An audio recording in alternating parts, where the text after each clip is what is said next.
Oh, hello there. Oh, what a big day it's been today. Come stupid, look at this.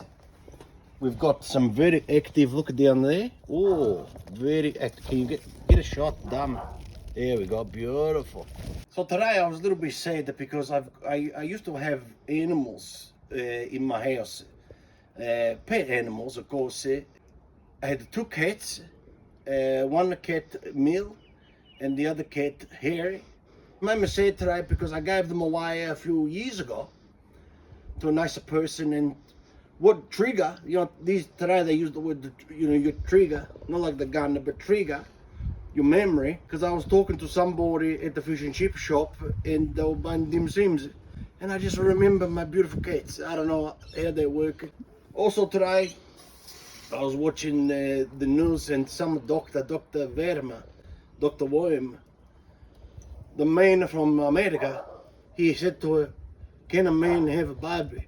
She could not answer the question. So I'm going to answer for everybody. No, a man can't have a baby. Only women can have a babies. That's how it works. Stay refreshed. I'll see you tomorrow.